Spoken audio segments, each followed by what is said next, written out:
মনোজ ইতিমধ্যে তেওঁলোকক হাজিৰ কৰা হৈছে সিজেএম আদালতত নিৰাপত্তাও আমি দেখিছোঁ যথেষ্ট কটকটীয়া কৰি তোলা হৈছে কোনো ত্ৰুটি ৰখা নাই নিৰাপত্তাৰ ক্ষেত্ৰত সবিশেষ তথ্য কি আছে আপোনাৰ হাতত মনোজ চাওক প্ৰথম কথাটো কৈছো যে শেখৰজ্যোতি গোস্বামী আৰু অমিত প্ৰভা মহন্ত কিন্তু অনুতপ্ত তেওঁলোকৰ মুখকেইখন দেখি আমি অনুমান কৰিব পাৰিছোঁ তেওঁলোকে কিন্তু যথেষ্ট অনুতপ্ত আমি সুধিব বিচাৰিছিলোঁ তেওঁলোকে কিবা ক'ব বিচাৰিব নেকি শেষবাৰৰ বাবে কিন্তু তেওঁলোকৰ মুখৰ পৰা এখন মাত ওলোৱা নাই কিন্তু তেওঁলোকৰ মুখকেইখন যে হেঁচা পৰি আছে সেয়া আমি ইতিমধ্যে কিন্তু দৃশ্য দেখি অনুমান কৰিব পাৰিছোঁ এতিয়া কথাটো হ'ল তেওঁলোকক আজি ইতিমধ্যেই আনি উপস্থিত কৰোৱা হ'ল সিজেএম আদালত দণ্ডাধিকাৰীক পিছতে উপস্থিত হ'ব আৰু তেওঁলোকৰ যিখিনি যাৱতীয় কাম সেই যাৱতীয় কামখিনি কৰিব তাৰপিছত তেওঁলোকক কাৰাগাৰলৈ প্ৰেৰণ কৰিব এতিয়া কোনখন কাৰাগাৰলৈ প্ৰেৰণ কৰে সেই কথাটো এতিয়া কিন্তু জানিবলৈ দিয়া নাই কথাটো হ'ল যে তেওঁলোকক যদি বাক্সালৈ লৈ যোৱা হয় তেনেহ'লে কিন্তু পূৰ্বৰ দৰে সিদিনাৰ দৰে আকৌ অগ্নিগৰ্ভ পৰিস্থিতিৰ সৃষ্টি হ'ব নেকি তাকে লৈ কিন্তু যথেষ্ট প্ৰশ্ন আছে গতিকে এই কথাটো এতিয়া কিন্তু জানিবলৈ দিয়া নাই আৰক্ষীয়ে মই দৃশ্য দেখুৱাবলৈ যত্ন কৰিম এয়া হৈছে সিজেএম আদালতৰ দৃশ্য দেখিছে আৰক্ষী নিৰাপত্তাৰক্ষী সকলো ইয়াতে মোতায়েন কৰা হৈছে তেওঁলোকে এইদৰে নিৰাপত্তা দি আছে আৰু খুব নিৰাপত্তা বেষ্টনীৰ মাজেৰে তেওঁলোকক লৈ অহা হৈছে প্ৰায় 10খনতকৈ অধিক বাহন সেই অমিত প্ৰভা আৰু শেখৰ বাহনৰ পিছত আমি দেখিছিলোঁ তাত কেৱল নিৰাপত্তাৰক্ষী আৰু অৰ্ধসামৰিক বাহিনীৰ লোক আমি দেখিছিলোঁ আৰু এয়া হৈছে সিজেএম আদালতৰ চৌহদৰ ভিতৰৰ দৃশ্য সিজেএম আদালতৰ ভিতৰত এইদৰে দেখিবলৈ পোৱা গৈছে তৎপৰতা কাৰণ যিহেতু প্ৰত্যাহ্বান যিকোনো সময়তে আহিব পাৰে সিদিনা কোনেও ভবা নাছিল যে এনেকুৱা ধৰণৰ প্ৰত্যাহ্বান হ'ব পাৰে সেই কথা কোনেও ভবা নাছিল যিহেতু বাক্সালৈ লৈ যোৱা হৈছিল এখন নতুন কাৰাগাৰ যিখন কাৰাগাৰত কোনো বাস কৰা নাই কোনো কয়দীত নাছিল সেই কাৰাগাৰখনে উৎকৃষ্ট হ'ব বুলি সকলোৱে ভাবিছিল তাৰপিছত কিন্তু দেখিবলৈ পোৱা গ'ল এক অগ্নিগৰ্ভ পৰিস্থিতি এই মুহূৰ্তত যিসকল লোক আছে তেওঁলোকৰ পৰা অকণমান জানিব বিচাৰিম আপুনি আহিছে দেখিছে শেখৰজ্যোতি গোস্বামী অমিত প্ৰভা মহন্তক লৈ আহিছে তেওঁলোকে আজি অনুতপ্ত বুলি ভাবেনে আপোনালোকে অনুতপ্তটো তেখেতসকল কিয় অনুতপ্ত দোষী শাস্তি পাবই লাগিব আমাৰ জুবিনদাৰ ন্যায় পাবই লাগিব ন্যায় 2-1 দিনতে পাবই লাগিব আৰু তেওঁলোকে যিখিনি ভুল কৰিছে সেই শাস্তি সদায় পাবই লাগিব আৰু এতিয়া কথাটো হ'ল কেনেকুৱা ধৰণৰ শাস্তি আপোনালোকে বিচাৰে কাৰণ তেওঁলোকে যথেষ্ট ডাঙৰ ভুল কৰিছে কিন্তু এইটো আইন আদালতে দিব কেনেকুৱা ধৰণৰ মই ক'লে এইটো শাস্তিটো নহ'ব আইন আদালতে যি কয় আৰু এটা কথা আমি দেখিছিলোঁ যেতিয়া বাক্সাত যেতিয়া লৈ গৈছিল তেতিয়া মানুহবিলাকে যথেষ্ট গাড়ী চাৰি জ্বলাই দিছিল এইবিলাক কাম কৰাত ভাল হৈছে এইবিলাকতো গম নাপাওঁ আমি ইয়াতে থাকিলোঁ বাৰু আমি নিজৰ ডিউটিত থাকিলোঁ তেওঁলোকে তাত কি পৰিস্থিতি হৈছে আমি টিভিত দেখিছোঁ জাষ্ট অলপ দেখিছোঁ সেই বিষয়ে মই ক'ব নোৱাৰোঁ ধন্যবাদ জনাইছোঁ এইদৰে আমি দেখিছোঁ যে বিভিন্ন লোকসকলৰ আমি মন্তব্য লৈছোঁ তেওঁলোকে এই যিসকল দোষী বা এই যিসকল অভিযুক্তসকলৰ কিন্তু উচিত শাস্তি হোৱাটো সকলোৱে বিচাৰিছে যাতে এনেকুৱা ধৰণৰ শাস্তি হওক যিয়ে জীৱনত তেওঁলোকে জেলৰ পৰা কেতিয়াও নোলাওক তেনেকুৱা ধৰণৰ শাস্তি বিচাৰিছে কোনোৱে ফাঁচি দাবী কৰিছে বিভিন্ন ধৰণৰ শাস্তি তেওঁলোকে দাবী কৰিছে কিন্তু কথাটো হ'ল আইনে এটা প্ৰক্ৰিয়াৰ মাজেৰে লৈ যাব গোটেই আইনী প্ৰক্ৰিয়াৰ মাজেৰে গোটেই কামবিলাক চলি আছে বৰ্তমান আমি দেখিছিলোঁ যে বিগত আমি 16টা দিন আমি CID কাৰ্যালয়ত আমি উপস্থিত আছিলোঁ বিগত 16টা দিনত আমি দেখিছিলোঁ যে খুব তৎপৰতাৰে CID বা SIT সকলে যি কাম কৰিছিল তেওঁলোকে এদিন ছুটিও লোৱা নাছিল এই জুবিন গাৰ্গৰ ন্যায়ৰ বাবে তেওঁলোকে অহুপুৰুষাৰ্থভাৱে তেওঁলোকে কাম কৰি থকা আমি দেখিবলৈ পাইছিলোঁ আৰু আজি পৰ্যন্ত তেওঁলোকৰ কামসমূহ কৰিবলৈ চেষ্টা কৰিছে কিন্তু যিটো প্ৰক্ৰিয়া আমি দেখিলোঁ সেই প্ৰক্ৰিয়াটোত তেওঁলোকে কিছু আমি বিগত সময়ত আমি দেখিছিলোঁ যে তেওঁলোকক বাক্সালৈ যেতিয়া লৈ যোৱা হৈছিল সিদ্ধাৰ্থ আৰু শ্যামকানুহঁতক যেতিয়া বাক্সালৈ লৈ যোৱা হৈছিল সেই কাৰাগাৰখনত সম্পূৰ্ণ সুৰক্ষিত বুলি ভাবিছিল কিন্তু তাৰ পৰিৱৰ্তে কিন্তু এটা বেলেগ দৃশ্য দেখিবলৈ পোৱা গ'ল যে তেওঁলোকে হয়তো ভাবিছিল যে তাত কোনো লোকে এনেকুৱা ধৰণৰ পৰিস্থিতিৰ সৃষ্টি নকৰিব কিন্তু হঠাৎ ক'ৰ পৰা কেনেকৈ ইমান দূৰ মানুহ আহিল সেই কথাটো কিন্তু তেওঁলোকে ভবা নাছিল হঠাৎ অগ্নিগৰ্ভ এক পৰিস্থিতিৰ সৃষ্টি হ'ল এগৰাকী লোক আছে আপুনি ক'ৰ পৰা আহিছে ইয়াৰে গুৱাহাটীতে থাকোঁ এটা কথাটো আপুনি নিশ্চয় তেওঁলোকক চাবলৈকে আহিছে তেওঁলোকৰ মুখকেইখন চাবলৈ আহিছে এইকেইটা চাই লাভ নাই কুকুৰকেইটা কি চাম আমাৰ জুবিন দাক মাৰি পেলাইছে আমাৰ ইয়াৰ মোৰ এইকেইটাক ফাঁচি দিব লাগে ফাঁচি নিদিলে আমি শান্তি নাপাওঁ আমাৰ কুকুৰ এই জুইকুৰা নুনুমাই নাই এটাক ফাঁচি দিব লাগে আমি গণতন্ত্ৰভাৱে আন্দোলন কৰিম অন্যায় নকৰোঁ এটাক ফাঁচি দিব লাগে বেলেগ এইখিনিয়ে কথা আৰু নালাগে ইমিডিয়েটলি ফাঁচি দিব লাগে আৰু বিশেষকৈ যদি মই এই শেখৰটোৰ কথা ক'ব বিচাৰিছোঁ এই শেখৰটো জুবিনৰ লগত একেবাৰে লগতে থাকে ই বেপাৰ কৰি আছিলে ইমান পইচা লুটি বুটি খাই জুবিন দাক মাৰি পেলালে তহঁতে এই মাৰি বনালি বিল্ডিং বনালি চব বনালি এই জুবিন দাক মাৰি পেলালি কিয় মাৰিলি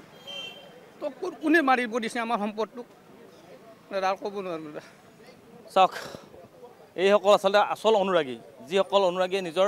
তেওঁলোকে ন্যায়টো বিচাৰিছে কিন্তু তেওঁলোকে অপ্ৰীতিকৰ পৰিস্থিতি বিচৰা নাই যিটো পৰিস্থিতি সিদিনা বাক্সাত সংঘটিত হ'ল সেই বাক্সাৰ সংঘটিত হোৱাৰ কিন্তু একাংশ লোকে কিন্তু জুবিন অনুৰাগী নহয় যেন আমাৰ অনুভৱ হ'ল কাৰণ তেওঁলোকে হিংসাত্মক যি কাৰ্যসূচী কৰিলে সেই কাৰ্যসূচীৰে কিন্তু সমাজত বিৰূপ প্ৰভাৱ পেলাইছে আৰু সমান্তৰালভাৱে আমি কৈছোঁ যে আমি সকলোৱে জুবিন অনুৰাগী জুবিন দাক হেৰুৱাই আমি সকলোৱে মৰ্মাহত কিন্তু তেনেকুৱা ধৰণৰ হিংসাত্মক কাৰ্যসূচীৰে কেতিয়াও আপুনি ন্যায় কেতিয়াও দিব নোৱাৰে এয়া কিন্তু সঁচাকৈ আৰু সত্য কথা আমি পুনৰ জনাব বিচাৰিছোঁ পুনৰ দেখুৱাব বিচাৰিছোঁ এই দৃশ্যাৱলী আপোনালোকক নেদেখুৱালে আপোনালোকে অনুমান কৰিব নোৱাৰিব গতিকে আমি পুনৰ দেখুৱাইছোঁ এয়া হৈছে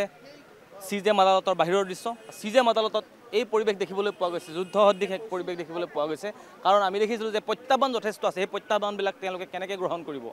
সেয়া হৈছে আটাইতকৈ ডাঙৰ কথা আৰু দেখিছে আপোনালোকে ভিতৰত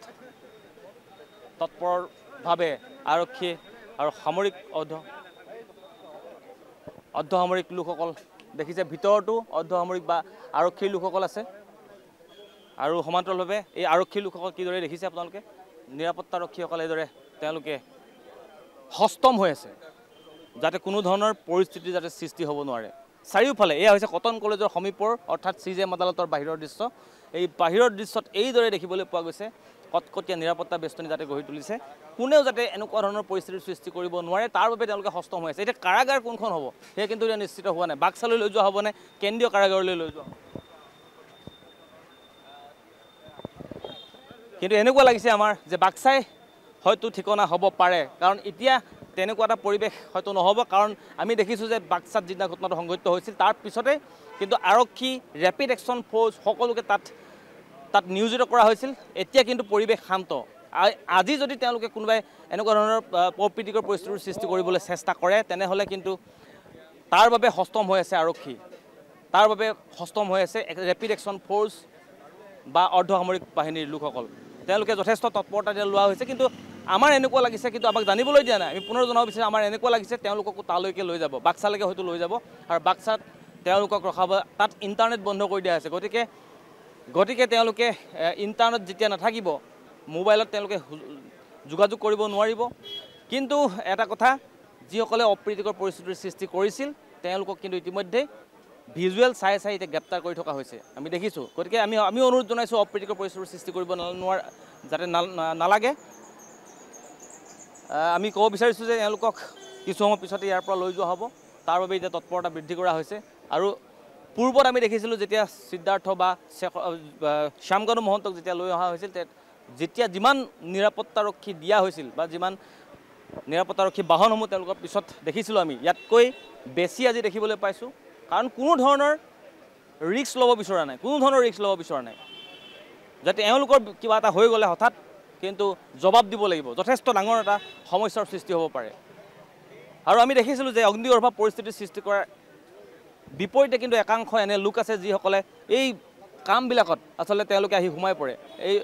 অগ্নিগৰ্ভ পৰিস্থিতি সৃষ্টি কৰিবৰ বাবে একাংশ মটিভ লৈ এনেদৰে সোমাই আহে সেইসকল লোকক আচলতে ধৰিব লাগে বুলি সকলোৱে কৈছে